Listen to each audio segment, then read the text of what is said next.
उद्धारा जगतधारा देई सर्वासावर सर्वानुसंधान चित्तरमो निरंतर काम क्रोधादिक थारा मिळून च अंतरी अखंडित वसो चित्ती तूच अनंता सर्वांतरी शरीरी गरीदारी कन्या पुत्रादि परिग्रही अनासक्त असो चित्त आसक्त त्वत् अनुग्रही मिळो धन मिळो मान मिळो लौकिक आगळा सोडवी हा परिमद मोह पाशांतुनी गळा असो भोग असो त्याग असो विद्या असो कला अविट पद पद्मांची भाव भक्ती ते सकळा चराचर दिव्य रूप दिसो बाहेर अंतरी सर्वांचे भले व्हावे उच्चारो मन वैखरी मी माझे मावळ सर्व तू तुझे उगवता मी तूपणा जगन्नाथा हो एकची तत्वता देव भक्त से द्वैत अद्वैत न खंडिता दाखवी देवानंता प्रार्थना ही तुला सद्गुरुनाथ महाराज की जय. सद्गुरु पैमावली मातोश्री मायांना प्रथम कृतज्ञपूर्वक वंदन आणि आपण सर्व सद्भक्त सत्श्रोते हो आपणा सर्वांना आदरपूर्वक नमस्कार. आजचा जो प्रश्न आहे चैतन्य स्वरूपातून सर्व गुण निर्माण होतात जर असे असेल तर दुर्गुण आणि सद्गुण कसे निर्माण होतात.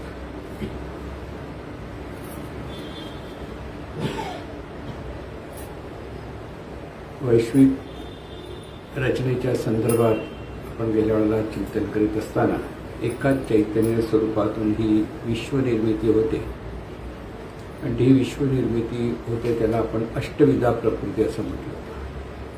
अष्टविधा प्रकृती म्हणजे पंचमहातत्व म्हणून जे साकार रूप होतं आणि त्यात जाणीव रूपाने हे जे चैतन्य प्रगट होतं हे चैतन्य 3 गुणांनी प्रगट होतं सत्व रज आणि तम.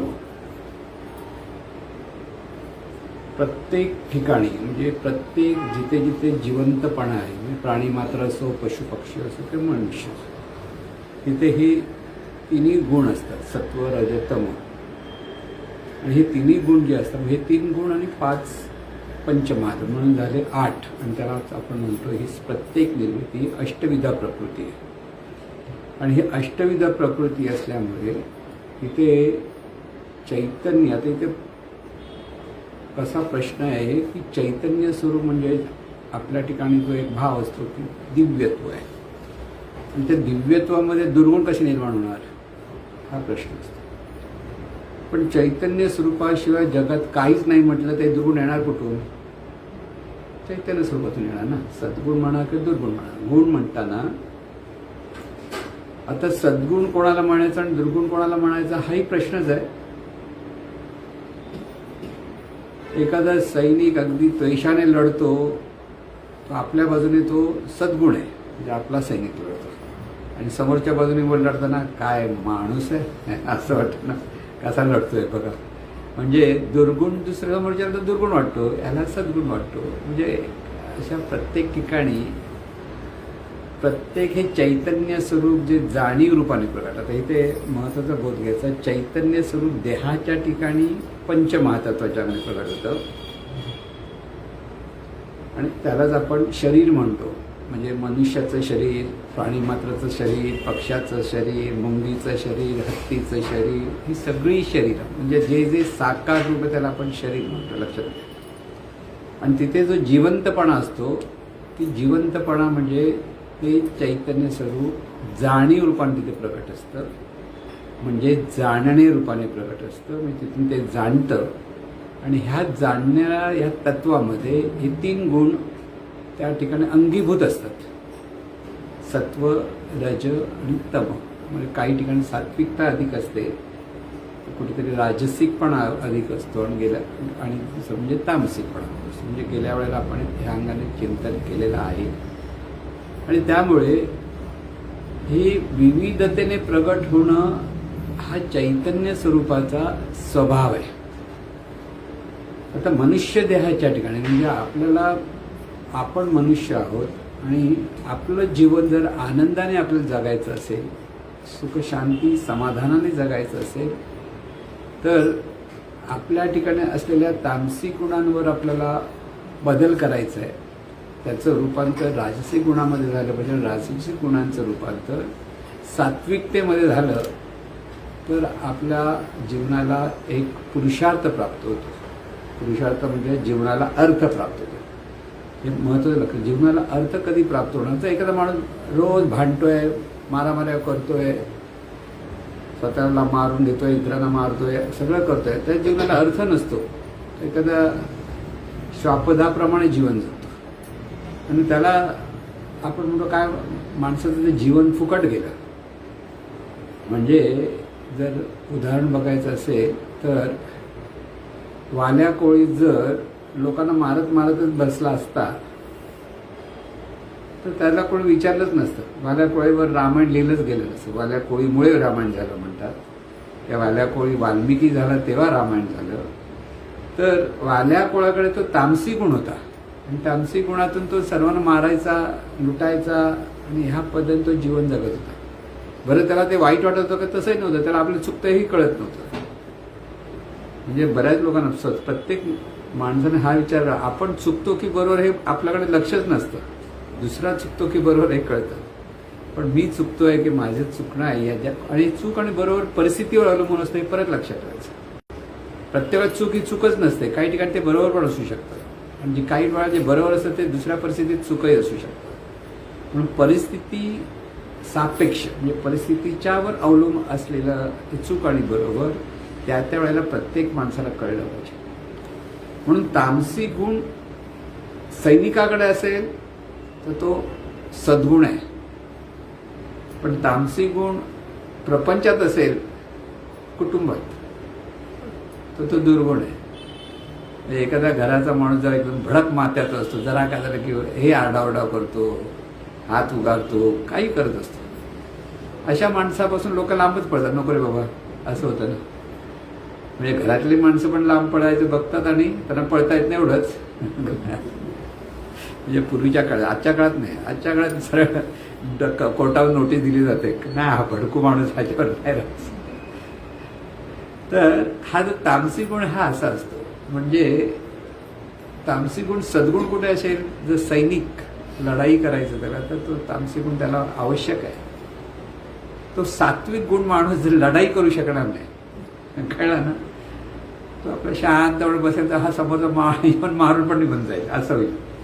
आणि म्हणून जो तामसी गुण कुटुंबामध्ये दुर्गुण आहे, तो तामसी गुण लढाई करताना सद्गुण असतो, लक्षात ठेवा. शिक्षक जेव्हा विद्यार्थ्याला शिक्षा करतात तर तो तामसी गुण असतो. जर तो नसेल तर शिक्षकाबद्दल धाक राहणारच नाही विद्यार्थ्यांना. कारण काही शिक्षक कडक असतात. कडक म्हणजे नुसतं बोलण्याने, हल्ली मारायची काही पद्धत नाही, तुझ्याकडे मारायची. मला आठवतं आम्ही ज्यावेळेला किंजळ हायस्कूलमध्ये होते ते कात्रेकर गुरुजी म्हणून होते, आणि उशिरा आला मुलगा विद्यार्थी ते बरोबर त्या घंटी वाजतून दरवाज्यातून जे मुलं जातात तिथे असे उभे राहायचे, हातात छडी, हात पुढे कर, इकडे हात ओढ कर, एक सणकण छडी हातावर की याची बोटा वळायची की ते त्यांना बघून माणसं लांबच पडायची आधी. पण म्हणजे गंमत मी सांगतो बघा कसं आहे, हा त्यांचा तामसिक गुण होता, पण ती शिस्त लागली पाहिजे. म्हणजे कात्रेकर गुरुजी समोर उभे आले की मुलांचं ते सगळे विद्यार्थी नुसते घाबरूनच जायचे. आता हे ज्या वेळेला आपण पाहतो हा तामसिक गुण आहे, पण त्याच कात्रेकर गुरुजी म्हणजे आदरयुक्त बोलणारे माझे एक मित्र आहेत, म्हणजे ते वारले आता, ते म्हणाले ते माझ्या बऱ्याच अगोदरच्या बॅचचे होते आणि ते जे कामत म्हणून होते आणि ते कामत त्या कात्रेकर गुरुजींचे आवडते शिष्य होते. आणि ते म्हणत आणि खरोखर इतकं सुंदर शिकवायचे की त्यांच्या क्लासमध्ये इंग्लिश शिकवायचे, पण इतकं सुंदर शिकवायचे की सगळ्यांना तिथे सगळं चांगलं व्यवस्थित कळायचं. इंग्लिश एवढं काही मराठी मिडियमच्या लोकांचं सरळ नसतं, पण त्यावेळेला ते कात्रेकर गुरुजी आणि तेवढे प्रेमाने वगैरे सगळं शिकवताना अतिशय प्रेमाने करायचे. पण चुकला म्हटलं की त्या विद्यार्थ्याची काही खरं धडगत राहायची नाही. म्हणून एकच माणूस एका बाजूनी सात्विक असतो तर दुसऱ्या बाजूनी तो तामसी असतो, लक्षात ठेवा. म्हणून तामसी गुण वाईट, राजसी गुण वाईट किंवा सात्विक गुण चांगला असं नसतं, त्या त्या परिस्थितीवर तो गुण चांगला आणि वाईट ठरत असतो. म्हणून ह्या गुणांवर ज्याचं नियंत्रण असतं तो खरा म्हणायचं तर तो खरा आत्मज्ञानी म्हणतात की तो खरा ह्या चैतन्य स्वरूपाच्या ज्ञानातून जीवन जगणारा पुरुष म्हणा की स्त्री म्हणा, जे असेल ती व्यक्ती. तर तिथे तिन्ही गुण असायला हवेत आणि त्या त्या परिस्थितीमध्ये ते गुण कसे प्रकट करायचे ज्याला कळतं तर तो सात्विकच असतो. श्रीकृष्ण हा असा होता. श्रीकृष्णाने आपल्या सख्या मामाला मारलं कंसाला. आता श्रीकृष्ण म्हणजे देव, मग सात्विक गुणच असला पाहिजे ना त्याच्याकडे. पण त्यावेळेला मारलं त्यावेळेला त्याच्या एका मोठीने इतका जोरात एवढूसा दिसत होता, त्याने एक मूठ मारली आणि बिचारा कंस आडवा पडला. म्हणजे केवढा फोर्स असेल त्याच्याकडे, तो तामसिक गुण असल्याशिवाय होऊ शकत नाही, लक्षात ठेवा. म्हणजे श्रीकृष्णाने बऱ्याच त्या काळामध्ये लोकांना जे दुष्ट लोक होते किंवा त्या जे ज्यांनी वाईट कर्म केलं त्यांचा त्याने वध केला. अगदी शिशुपालाचाही वध केला. किती वेळा? 108 वेळाला. त्याच्या आईला त्याने शब्द दिला होता. म्हणजे शिशुपाल हा श्रीकृष्णाचा आतेभाऊ होता, आत्याचा मुलगा. आणि तो जन्माला आला त्यावेळेला त्याच्याबरोबर 4 हात, म्हणजे 2 हातावर आणखी 2 हात होते, 4 हात, असं काहीतरी विचित्र जन्माला आला. आणि आई त्याची बिचारी घाबरली, हा असा काय जन्माला आला, काय लहान जे बाळ. आणि त्यावेळेला कृष्ण तिथे आला होता, लहानच होतो पण. आणि त्याने बघितल्यावर ते दोन्ही हात गळून पडले आणि नॉर्मल झाला, कळलं ना. आणि त्यावेळेला आकाशवाणी झाली की ज्याच्यामुळे त्याचे हे अवयव बाजूला त्याच्या हातून ह्याचा मृत्यू. आता आकाशवाणी वाल्याला पण काय काम धंदे नव्हते का, आग लावायचा प्रश्न ना. होईल तर होईल, तू आधीपासून सांगायची गरज आहे का. झालं, ती आई बिचारी घाबरली. आणि मग कृष्णामुळे बघ रे बाबा, तू ह्याला मारू नकोस. आणि अगदी आई म्हटलं की आई रडणारच ना, आपल्या मुलाचं कसं जाऊ. तर त्याने शब्द दिला कृष्णाने, हा 108 वेळा, 108व्या वेळा जातो त्याने काहीतरी पाप केलं किंवा चुकीचा वागला, शिक्षा केली तर मी याचा वध करेन. आणि हा शिशुपाल आता ज्याच्यामुळे आपलं एवढं सुंदर शरीर परत प्राप्त झालं हे विसरला, त्याला माहितीच नाही खरी गोष्ट. आणि तो त्याचा द्वेषच करत होता श्रीकृष्णाचा. आणि दरवेळेला तो त्याला टोचून बोलणं वगैरे, म्हणजे अगदी आतेभाऊ असला तरी तो गवळ्याचा पोरगा म्हणून त्याला बोलायचा, कधी सगळीकडे निंदा करायची. आणि शेवटी त्याने 108 वेळा, म्हणजे ज्या वेळेला अश्वमेध यज्ञ युधिष्ठिराने केला, त्याला मुख्य, म्हणजे त्याला असं की मुख्य पुरुष, म्हणजे ज्याची पूजा करून अश्वमेध यज्ञ सुरू करायचा असतो असं एक पद्धत. त्यावेळेला त्यांनी श्रीकृष्णाला मुख्य देवता म्हणून मान्य केलं. आणि त्यावेळेस शिशुपालचं परत डोकं बोललं, ह्याला कसला करता म्हणून. आणि तो आडवा दादा बोलला, श्रीकृष्णाने सुदर्शन पाठवलं आणि त्याचं अंत झाला. 108 झाले होते ऑलरेडी, मोजले होते.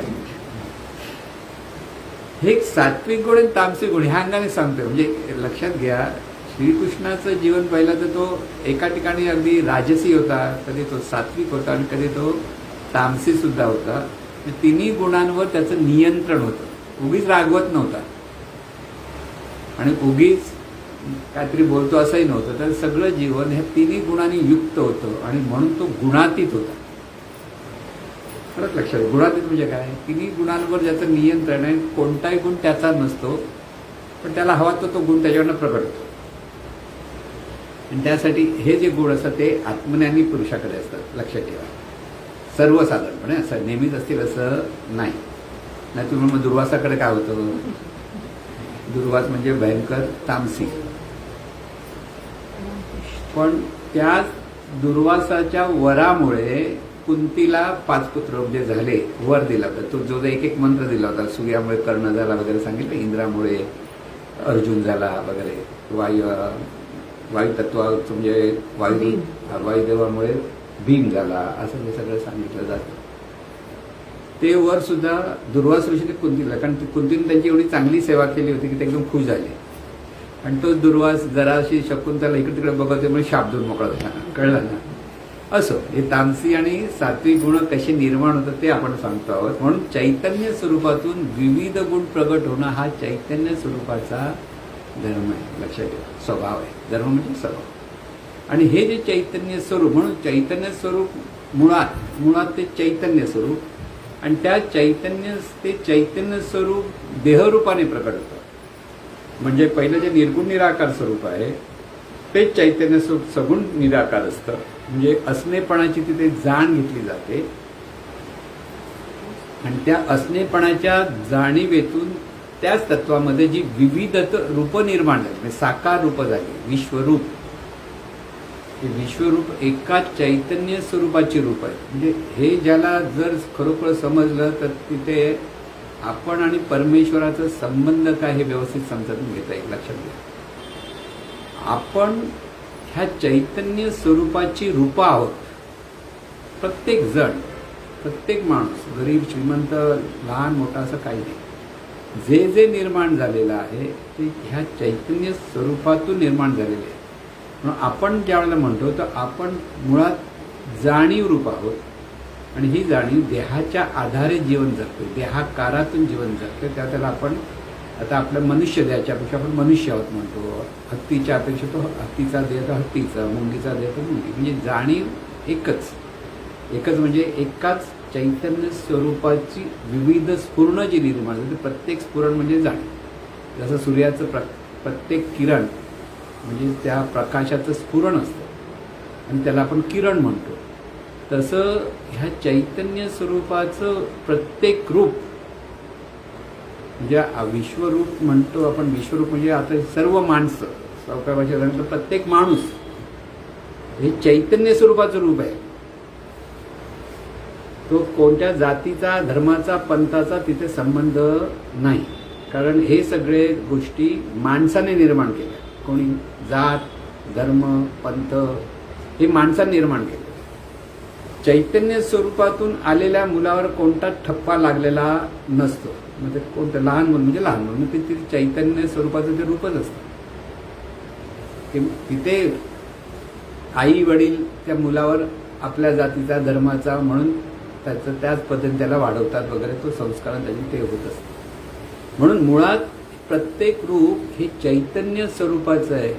हा महत्त्वाचा मुद्दा लक्षात आला तर आपल्याला परमेश्वरी शक्तीची पूजा कशी करायची ते कळेल.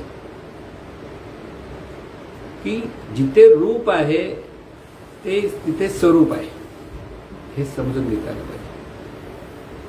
कारण पाण्यामध्ये ज्या स्फुरण निर्माण होतं म्हणजे लाट ज्याला म्हणतो, ते लाट म्हणजे काय असतं? समुद्राचं पाणीच असतं. समुद्राच्या पाण्याशिवाय दुसरं फक्त फोर्स असतो.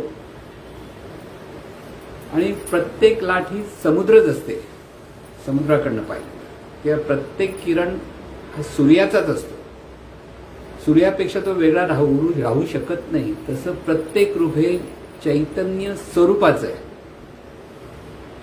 अनंत स्वरूप जे चैतन्य आहे त्या चैतन्याच्या सागरामध्ये अनेक जी स्फुरणं झालेली आहेत ते प्रत्येक त्या ती अनेक स्फुरण आहे, त्यातलं एक स्फुरण आपण समोर दिसतं ती सगळी स्फुरण ते चैतन्य स्वरूपाची. लक्षात ठेवा, ही दृष्टी प्राप्त झाली तर परमार्थ सुरू झाला म्हणून समजा. एवढंच कळलं पाहिजे. खूप काय कळलं पाहिजे का? नाही कळलं पाहिजे. फक्त हे कळायचे की हे प्रत्येक रूप हे चैतन्य स्वरूपाचं आहे. म्हणून हे जे मुळात असलेलं चैतन्य स्वरूप साकार रूपाने प्रकट होतं आणि साकार रूपाने प्रकट होताना हे जे रज सत्व तम हे 3 गुण आहेत, त्रिगुण आहेत, ते चांगले आणि वाईट अशा अंगाने बघू नका. मग सांगते पुढच्यापर्यंत चांगले पुढच्यापर्यंत वाईट आहे ते आपण बघतो. पण ह्या 3 गुणांच्या ठिकाणी जे पुन्हा संस्कार होतात आजूच्या परिस्थितीचे, आई वडिलांचे, भावा बहिणीचे, जे कोणाचे जवळपास परिस्थितीप्रमाणे जे संस्कार होतात त्यातून सद्गुण आणि दुर्गुण निर्माण होतात. लक्षात घ्यायचं. परिस्थितीच्या ठिकाणी जर एखाद्या दुर्जन, म्हणजे आता साधी गोष्ट, एखादा डाकू आहे, तुमच्याकडे आता डाकू कमी झाले पण आहेत अजूनही दहशतवादी लोक आहेत, त्यांच्या घरात जन्माला आलेलं मूल आणि त्या लहानपणापासून त्याला दहशतवादाचं जर संस्कार केले जाते तर तो मोठं झालं तो दहशतवादीच होणार. मग तो समाजासाठी धोकाच असतो आणि त्यामुळे तो दुर्गुणी असं आपण म्हणतो. कळलं नाही की इथे हे जे दुर्गुण म्हणतो म्हणजे जेव्हा समाजाला किंवा कुटुंबामध्ये किंवा आजूबाजूच्या लोकांना ज्या दुर्गुणामुळे त्रास होतो, ज्या गुणांमुळे, त्या गुणाला आपण दुर्गुण म्हणायचं. आणि ते जे आपण समाजामध्ये कुटुंबामध्ये आपल्यामुळे जो इतरांना आनंद मिळत असेल किंवा अनेकांना त्याचा उपयोग होत असेल तर त्याच्याकडे सद्गुण आहेत असं म्हणायचं. लक्षात घ्या. म्हणजे सद्गुण आणि दुर्गुणाची व्याख्या पहिली समजून घेतली पाहिजे की ते आपण सगळ्यांनी सर्रास जर दुर्गुण म्हणाला तर तसं होत नाही. इथे सद्गुण असले पाहिजेत हे बरोबर, पण सद्गुण असले पाहिजे म्हणजे काय? त्या व्यक्तीमुळे त्याच्या आजूबाजूच्या लोकांना आनंद होत असेल तर तिथे सद्गुण. आजूबाजूच्या लोकांना सर्वांना आनंद मिळत असेल तर सद्गुण आहेत. आणि ज्याच्यामुळे बाबा रे लांब पळूया असं वाटतं ते दुर्गुण.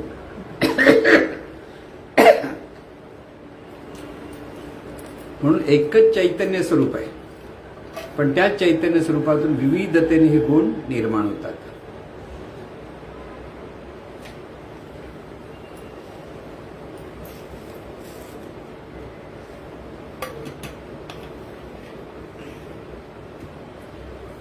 म्हणून जेव्हा आपण हे सर्व मानवी जीवनाकडे पाहायला लागतो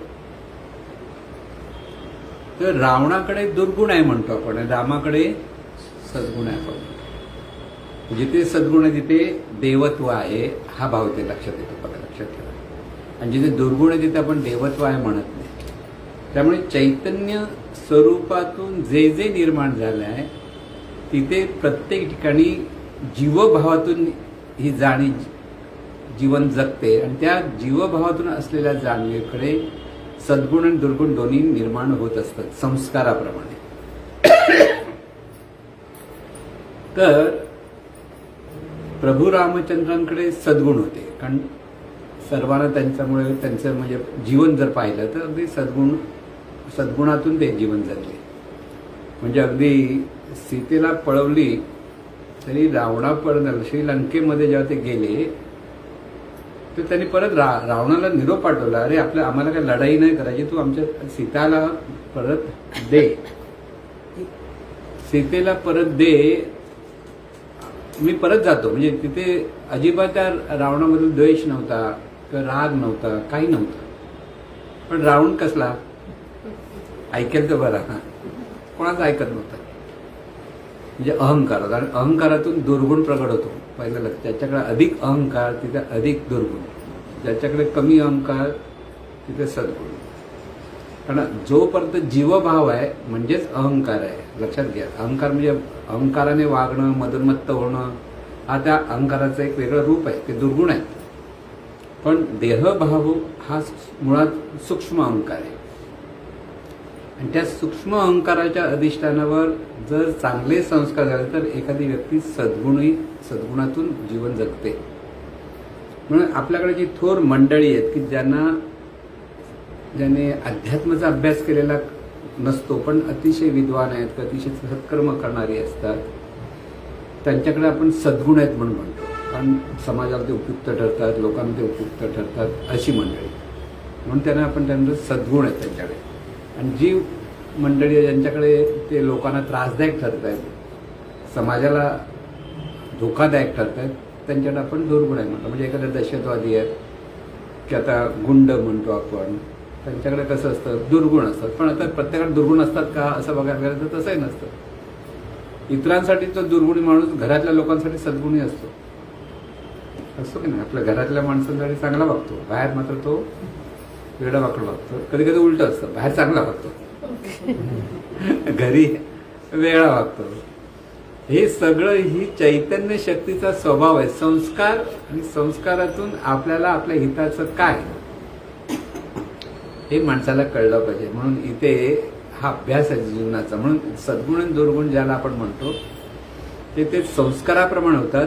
पण सगळेच दुर्गुण हे कधी दुर्गुण नसतात, सगळेच सद्गुण हे कधीही सद्गुण नसतात. तिथे सद्गुण दुर्गुण दोघांची रसभेसळ असते.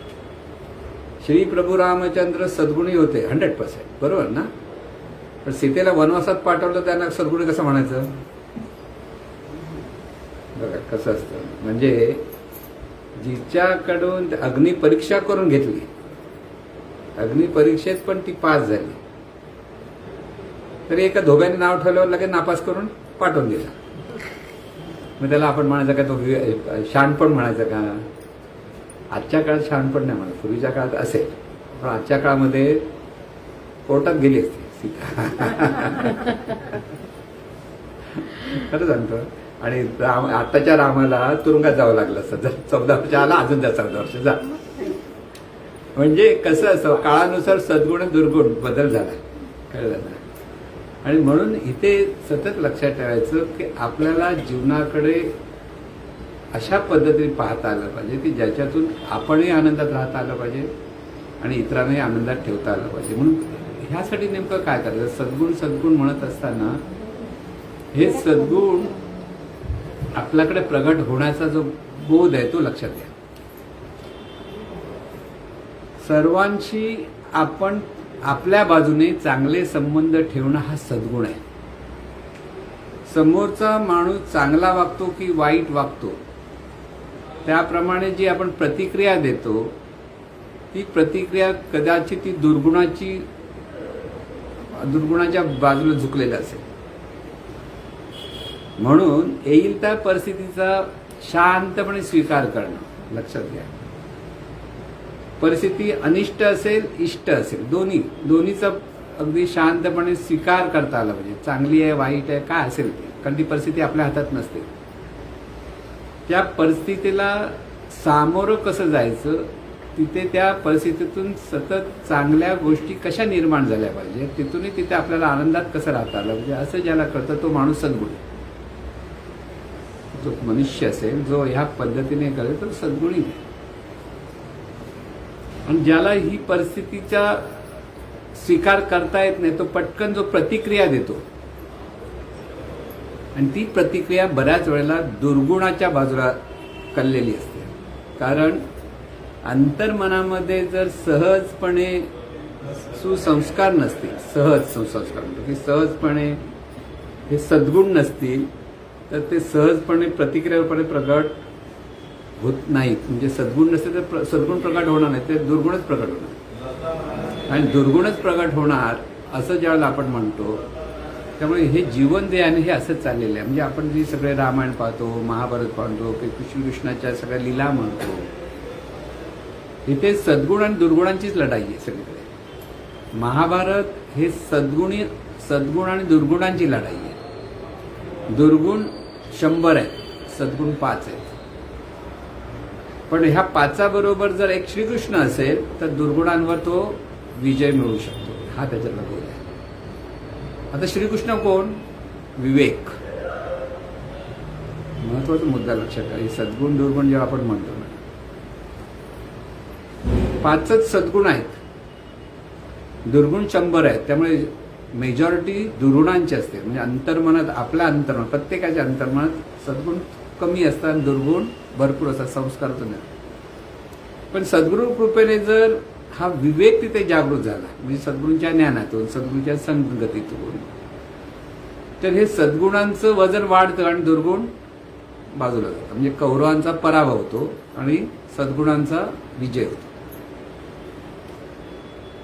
म्हणून आपल्या प्रत्येक व्यक्तीने, आता ह्याच्यातून आपल्याला बोध काय घ्यायचा आहे लक्षात घ्या, इथं बोध महत्वाचा आहे.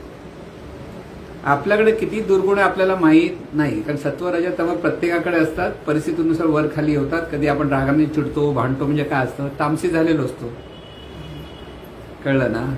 आणि कधी कोणाचा विचार न करता आपल्याच आनंदात मौज मजा करत बसतो, तो राजसी गुण असतो. खुश राजासारखा बसलाय, दुसऱ्याची काय फिकर करायची गरज नाही. आणि ज्याला सगळ्या जगाला आनंद देण्यासाठी सगळीकडे आपल्याला धडपडतोय, तो सात्विक गुण असतो. म्हणजे हे त्या त्या परिस्थितीवर अवलंबून होत असतं.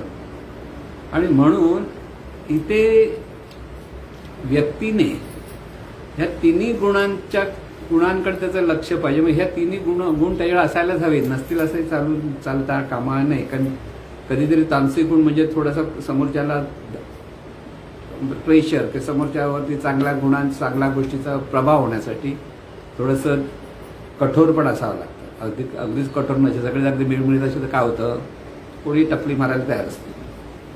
हो की नाही, तुम्ही काही बोलत नाही म्हटलं तर टपली मार असं होतं. म्हणजे ते सापाची गोष्ट सांगतात ना महाराज, त्याला सापाला सांगितलं नारद म्हणजे, अरे कोणाला चावायचं नाही, फुस कर फक्त. आता हा नुसता फुस करतो, चावत नाही. कळल्यावर सगळ्यांना कळलं चावत नाही, तर दगड मारायला लागलं त्याच्या बिचाऱ्याला. आणि शेवटी अशी परिस्थिती झाली, दगड खाऊन कर बिचारा अर्धा मेला झालेला असतो. परत नारद म्हणजे, तुझी अवस्था कशी, तुमची कृपा म्हणाला का, तुम्ही म्हणाल फुसफुस कर, तुम्ही फुसफुस करत बस. म्हणजे फुसफुस पण नव्हता करत, तो गपचूपच बसवतो. सॉरी, त्यात नारद तुला मी फुसफुस करायला नको सांगितलं होतं थोडं, तो फुसफुस कर ना थोडंसं. कारण फुसफुस केल्यामुळे भीती घाबरून लोक पळाली तुझ्या मागे. म्हणजे तिथे तामसी वृत्ती दाखवायला पाहिजे होती. पण सापाकडे जर तामसी वृत्ती नसेल तर कोण त्या सापाला घाबरणार, कळलं की नाही. आणि म्हणून ह्या सगळ्या गोष्टीतून आपण जीवन जगताना प्रत्येक गुण आपल्याला व्यवस्थित त्याचा उपयोग करून घेता आला पाहिजे, हे लक्षात घ्या. आणि जेव्हा तो आपण व्यवस्थित उपयोग करू लागतो त्यावेळेला आपल्या जीवनामधला आनंद आपल्याला सहज अनुभवता येतो. म्हणून प्रतिक्रिया द्यायची नाही, परत परत लक्षात ठेवायचं. परिस्थितीचा स्वीकार, त्या परिस्थितीला सामोरं जायचं आणि ते सामोरं जाण्यासाठी धैर्याने सामोरं जायचं. त्यासाठी एक बाजू म्हणजे करता कोण हे लक्षात आलं पाहिजे. मी करता म्हटलं तर तेवढं धैर्य पाहिजे आणि त्या धैर्यातून पुढे जाण्याची एक वृत्ती पाहिजे, तशी काही लोकांची असते. पण ईश्वर करता हे जर कळलं तर ते सहजपणे धैर्याने पुढे जाता येतं. दोन्ही ठिकाणी आहे. म्हणून जीवभावातून एखादा धैर्यवान पुरुष सगळ्या परिस्थितीला सामोरं जाऊन यशस्वी जीवन जगत असतो, लक्षात घ्या. छत्रपती शिवाजी महाराज धैर्याने प्रत्येक परिस्थितीला सामोरं जाऊन त्यांनी आपलं हे राज्य स्थापन केलं. त्या काळामध्ये सद्गुण आणि धैर्य सगळं छत्रपती शिवाजी महाराजांकडे होतं. औरंगजेबाकडे तामसी वृत्ती भयंकर होती, पण तोही परमेश्वराचा मोठा उपासक होता असं त्याचं म्हणणं होतं. त्यामुळे त्याच्या हातामध्ये सतत जपमाळ होती, पण अतिशय तामसी, आणि सगळ्यांना तो मारून मारून राज्य त्यांनी स्थापन केलं. दोघांनी राज्य स्थापन केलं. पण आज औरंगजेबाबद्दल कोण कौतुकाने म्हणत नाही, तर छत्रपती महाराजांबद्दल, शिवाजी महाराजांबद्दल जो नाव घेतलं जातं, कारण त्यांच्याकडे असलेले सद्गुण लक्षात घ्या. आणि जीवनाचं सार्थक हे आता सद्गुण म्हटलं तर पुन्हा लक्षात घ्या, त्यांनी लढाया केल्या. लढाया करताना समोरच्याला मारताना तामसी गुण होतेच. जे चुकत होते त्यांना वाईट शिक्षा पण दिल्या, कठोर शिक्षा दिल्या. म्हणजे हातपाय कापलेले आहेत जे आपलेच लोक, म्हणजे त्यांच्याच जवळचा एक सैनिक न म्हणे, सेनापतीच्या लेवलचा, त्याने जेव्हा एक लढाई जिंकून एका बाईला पकडून आणलं होतं आणि त्या बाईने सांगितलं काय ह्याने माझ्याशीच अनैतिक गोष्ट केली, तेव्हा शिवाजी महाराजांनी त्याचे स्वतःच्याच त्या सेनापतीच्या लेवलच्या माणसाचे डोळे काढले, शिक्षा दिली त्याच वेळेला त्यांना, आणि कोठडीत टाकलं. तेवढे कठोरपण आहे. आता हे कठोर शिक्षा द्यायला पण तामसिक गुण असायला पाहिजे ना तुम्ही. म्हणून राज्य स्थापन करणारा सैनिक वृत्तीने वागणाऱ्याकडे हा तामसिक गुण असला त्याशिवाय समोरच्या त्यामुळे त्यांचे सैनिक कधी स्त्रियांकडे अत्याचार करत नव्हते. म्हणून शिवाजी महाराजांचे सैनिक कोणालाच अत्याचार करा अशी हे होतं, कारण शिवाजी महाराजांनी तिथे तेवढे शिस्त ठेवली, कडकपणा. म्हणून ह्या सगळ्या गोष्टीकडे आपण पहा. जीवनाकडे पाहताना आपल्याला सद्गुण दुर्गुण ज्यावेळेला म्हणत असतो तर सद्गुण दुर्गुण ही व्याख्या समजून घ्या की कोणताही गुण असेल पण त्या गुणामुळे त्या समाजासाठी त्याच्या जवळच्या लोकांसाठी एक सुरक्षित भावना निर्माण होते. लोकांना म्हणजे अगदी सहजपणे आपण सुरक्षित वृत्तीने जे जीवन जगतो ती भावना निर्माण होते. शेवटी ते आनंदाने जीवन जगण्याची वृत्ती ना तेव्हा असतं ते सद्गुण. आणि त्याच्या विरुद्ध गोष्ट होते तेव्हा तिथे म्हणतात ते दुर्गुण. मग ते कोणतेही गुण असू देत. आणि म्हणून प्रत्येक माणसाकडे जेव्हा असतं म्हणून आपण काय केलं पाहिजे, आपण ह्या ठिकाणी आपल्यामुळे इतरांना त्रास होता कामा नये हा विचार नेहमी असला पाहिजे. लक्षात ठेवा.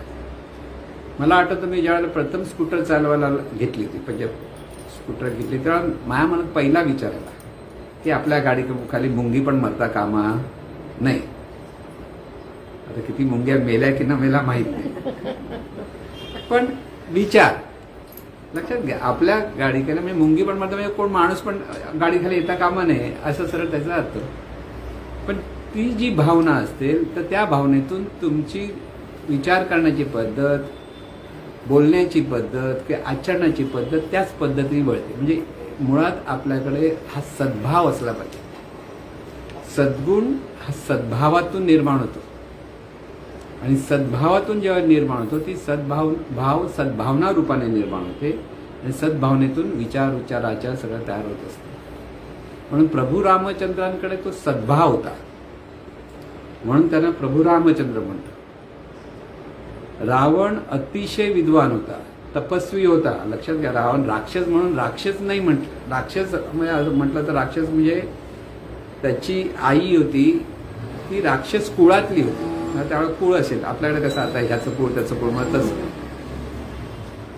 वडील ऋषी होते, तपस्वी होते आणि हा स्वतः तपश्चर्या त्याने केली होती. शंकराला प्रसन्न केलेलं होतं. म्हणजे साधं होतं का तुम्ही देवाला प्रसन्न केला असं आपण म्हणतो ना तसं. पण त्याच्यातून त्याने जो वर मागला की मला कोण हरवू शकणार नाही. आता जो नेहमी वरदान देणारा असतो तो अतिशय हुशार असतो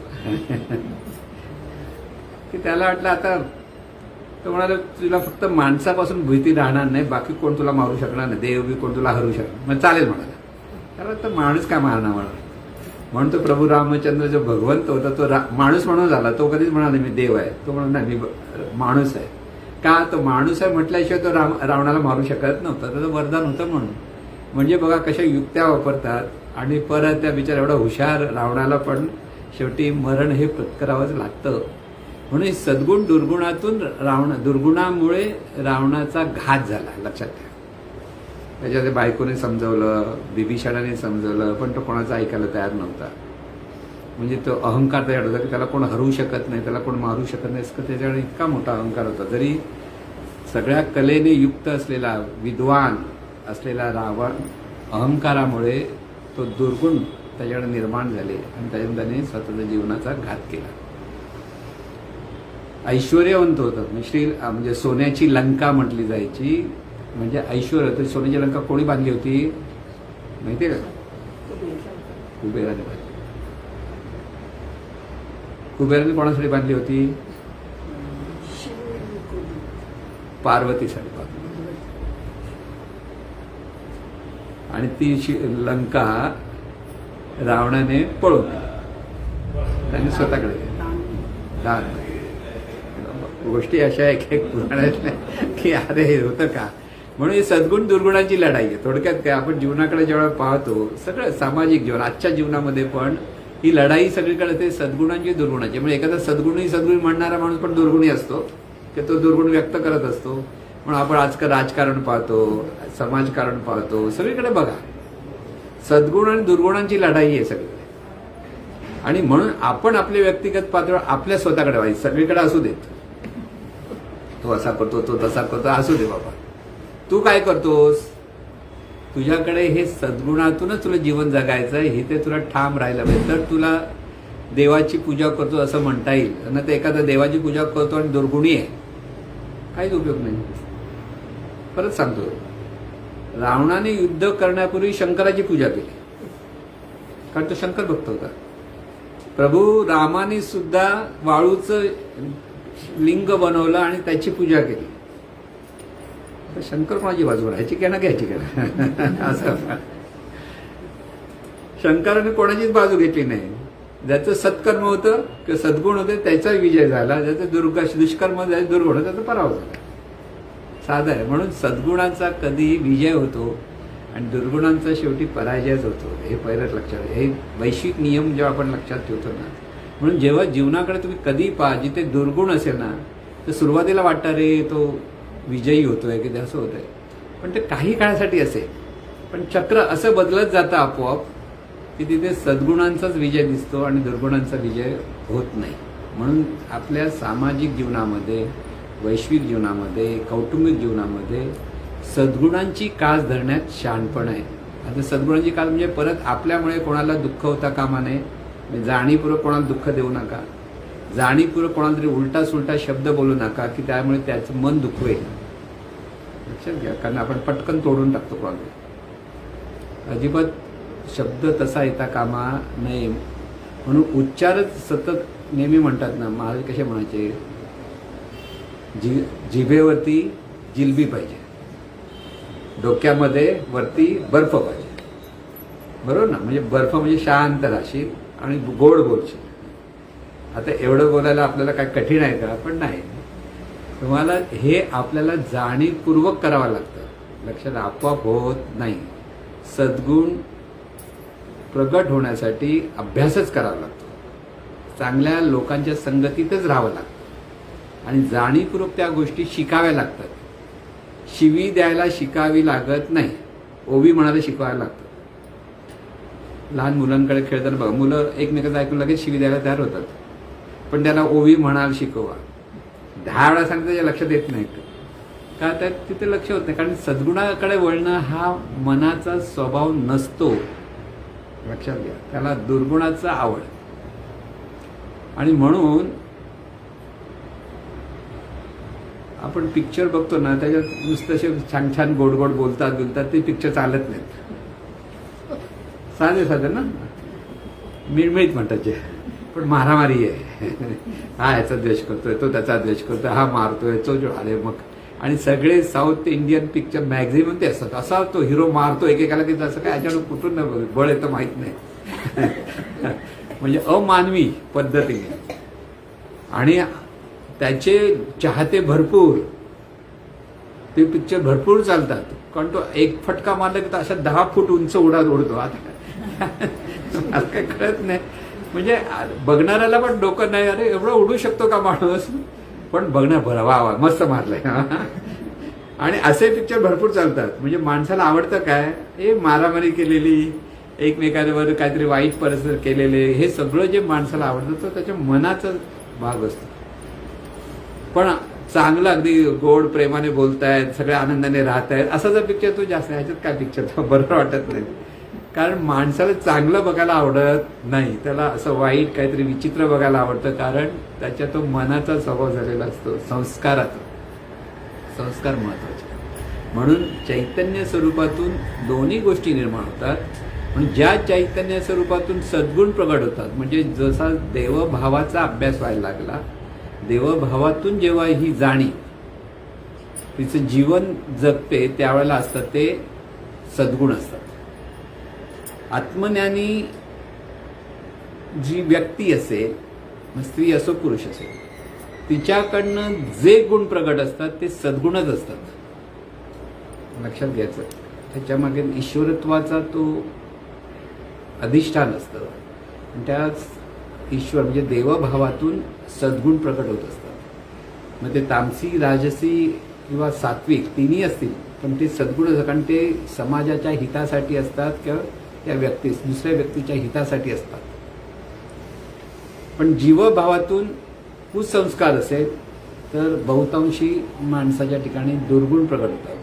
जीवभावातून सर्वसाधारण माणसं स्वतःचाच विचार करत असतात आणि स्वतःच्याच विचारातून ते जीवन जगतात. चांगले संस्कार असतात त्यावेळी एखादी व्यक्ती चांगले सर्वांचं भल्यासाठी वागतात. बघा, लक्षात घ्या. म्हणून समाजामध्ये जेव्हा जी पुरुष म्हणा की स्त्री म्हणा कोणी सद्गुणातून जीवन जगते तेव्हा समाजामध्ये त्या व्यक्ती अत्यंत प्रिय होतात. म्हणजे आजच्या काळात आपण म्हटले होते रतनजी टाटा गेले, सगळ्यांना वाटलं अरे आपला माणूस गेला, आपला माणूस गेला. खरं मनापासून सगळ्यांना वाटलं. त्यांनी काही प्रत्यक्ष त्यांना पाहिलं, पण त्यांचं जे जे कृती होती, जी जी त्यांनी एवढा मोठा श्रीमंत माणूस, अत्यंत निगर्वी होता, अतिशय नम्र होते आणि लोकांना त्यांच्यामुळे बरीच मदत होत होती. म्हणजे एका ठिकाणी आपण 60% ते आपली मदत करतो, तो एक वेगळा भाग. पण नुसतं छोट्या छोट्या गोष्टीमध्ये पण लोकांना त्यांना त्यांच्यामुळे अधिक चांगला कसं होईल ह्याची त्यांची वृत्ती होती. त्यामुळे तिथे सद्गुणी होते. अगदी छोटी गोष्ट समजा लक्षात येईल. म्हणजे आता त्यांच्यावर बऱ्याच लोकांना अनेक गोष्टी सांगितल्या, पण आमच्याकडे शेणाई म्हणून व्यक्ती कामाला होती. त्यांनी सांगितलेली गोष्ट, त्यांच्या शेजारी एक अपंग व्यक्ती होते. ते राहत होते काय म्हणतात तो एरिया, प्रभादेवीच्या पुढे धनमेल नाका म्हणून प्रभादेवीच्या पुढे, तिथे ते राहत होते. आणि तिथून त्या व्यक्तीला फोर्टमध्ये कामाला जायचं. अपंग असल्यामुळे त्यांनी पेपरमध्ये लिहून पाठवलं की मी असंच अपंग आहे, मला फोर्टमध्ये जायचं, तर कोणतरी जर मला हे करतील, गाडीमधून पिकअप करून घेऊन जातील तर बरं होईल. पेपरमध्ये नुसतं लिहिलेलं असतं. एक व्यक्तीचा त्यांना फोन येतो की तुम्ही जर किती वाजता जाता, तर म्हणून मी 9 वाजता. म्हणून एक्झॅक्ट 9ला तुम्ही इथे खाली थांबला तर माझी गाडी येईल, मी तुम्हाला घेऊन जाईल रोज. ती व्यक्ती आली, तो बरोबर 9च्या अगोदर जाऊन उभा राहायचा. तर मग 9च्या नंतर आता मी घेणार नाही, इतकं स्पष्ट सांगितलं होतं. आणि त्यामुळे ती व्यक्ती, अपंग व्यक्तीला ती गाडी यायची बरोबर घेऊन फोर्टपर्यंत घेऊन जायची. आणि ते होते रतन टाटा. म्हणजे ह्या गोष्टी माहीत नाही, हे अगदी छोट्या प्रमाणातला. तिथेही त्यांची जी मदत करण्याची वृत्ती होती की आपण त्याच रोडने जातो आहोत, तर त्या रोडने जाताना दुसऱ्यांना मदत होते, त्यामुळे मदत करता आली पाहिजे, ही जी वृत्ती असते ना, तिथे आपण म्हणतो की तो सद्गुण दुसऱ्याला उपयोगी पडले. म्हणजे इतरांना जेव्हा आपण उपयुक्त पडतो तिथेच देवत्व प्रगट होतं. म्हणून रतनजी टाटा म्हणा, अब्दुल कलाम म्हणा, ही जी सगळी जी व्यक्ती आहेत ही सद्गुणी. सद्गुण कुठे आहेत? आता तुम्ही म्हणता पर्सनली कोण म्हणता रे आम्हाला हे रागवत होतं, तो भाग वेगळा, पण समाजाला त्याचा जो फायदा होतो, म्हणून महात्मा गांधी ही जी मंडळी आहेत ना, लोक नंतर काही ते वेडवाकडं बोलतात, पण ज्याने सर्व अगदी त्याग केलेला आहे त्या तिकडे कोणाचं लक्षच नसतं. त्यामुळे सद्गुण म्हणताना ह्या अंगाने जी माणसं जीवन जगतात तिथे सद्गुण आहे. पण आपल्याला आदर्श म्हणतो ना आपण, तो अशा लोकांचा असला पाहिजे की ते जसे जीवन आहे, त्यांच्या एवढे आपण श्रीमंत नाहीत, मग एवढे काही 60% तुम्हाला द्यायचे असं नाही, पण लोकांना उपयोगी तर पडा.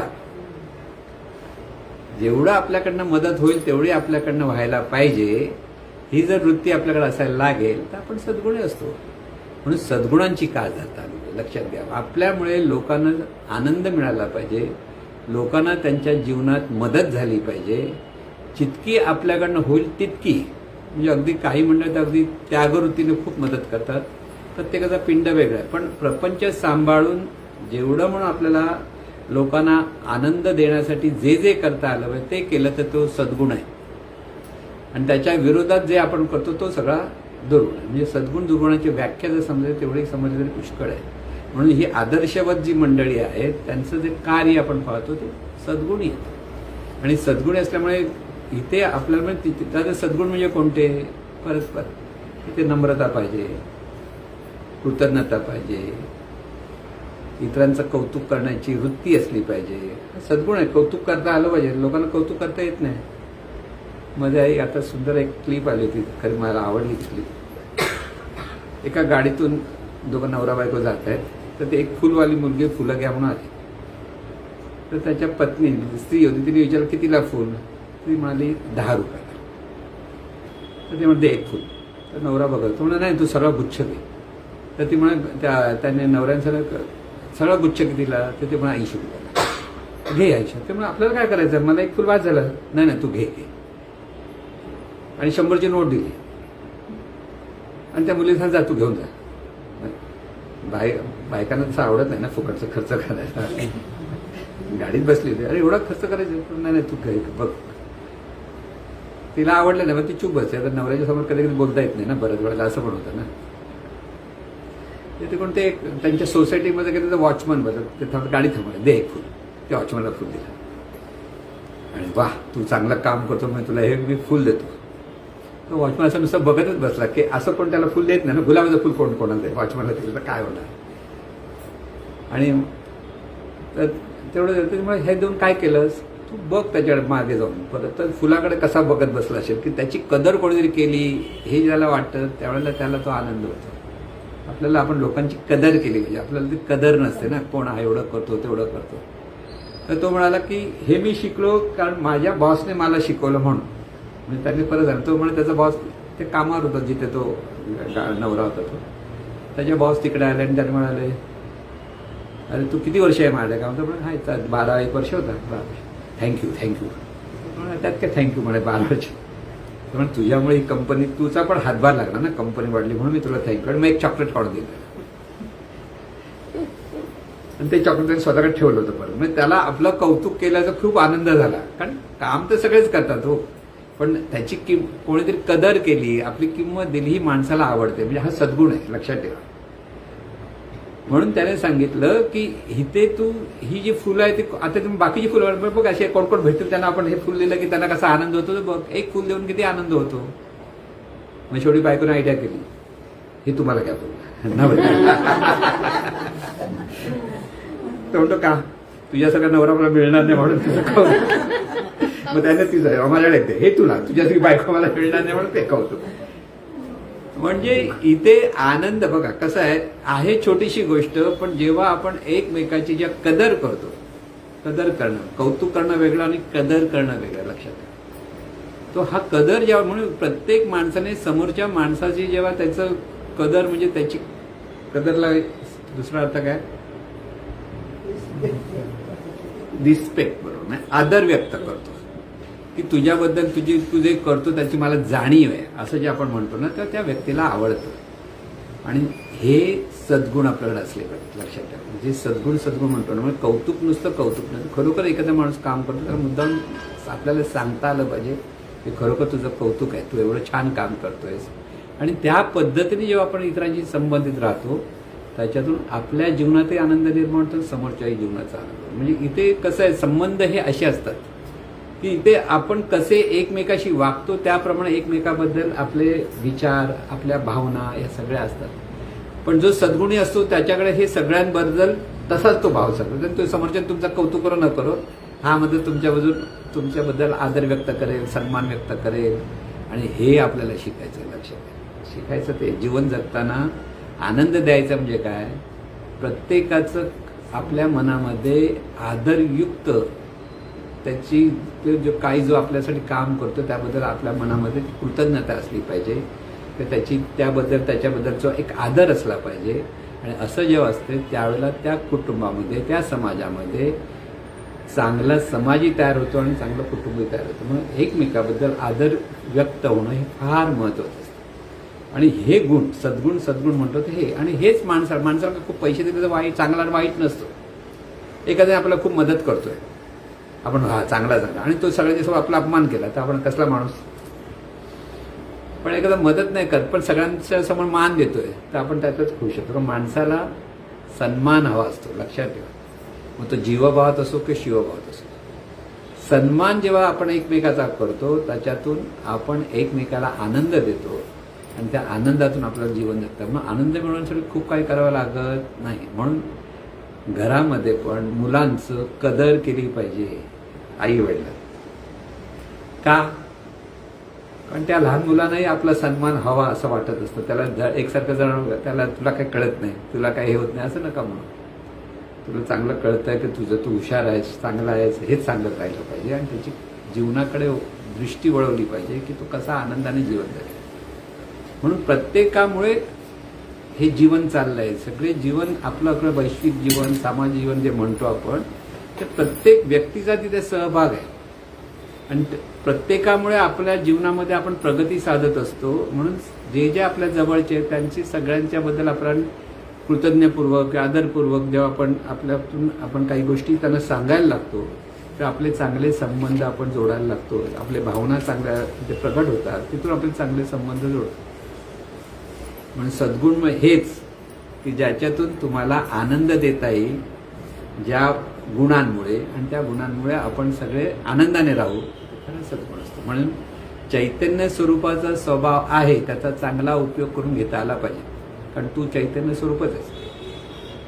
प्रत्येक माणूस म्हणजे चैतन्य स्वरूपच आहे हे लक्षात ठेवा. आपण चैतन्य स्वरूप आहेत हा परमार्थ आहे. जो त्याला कळत नसेल तर तू चांगला माणूस आहे हे तर कोणीतरी बोललं पाहिजे. त्यासाठी करा काही कोणतीही गोष्ट चांगला माणूस होण्यासाठी, म्हणून आपल्याला चांगलं माणूस व्हायचं, देव व्हायचं ही पुढची गोष्ट.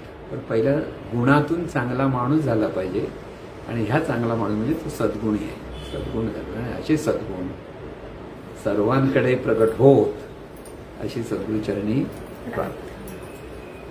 हे ईश्वरा सर्वांना चांगली बुद्धी दे, आरोग्य दे, सर्वांना सुखात आनंदात ऐश्वर्यात ठेव. सर्वांचं भलं कर, कल्याण कर, रक्षण कर, आणि तुझे गोड नाम मुखात खंड रावते. सद्गुरुनाथ महाराज की जय.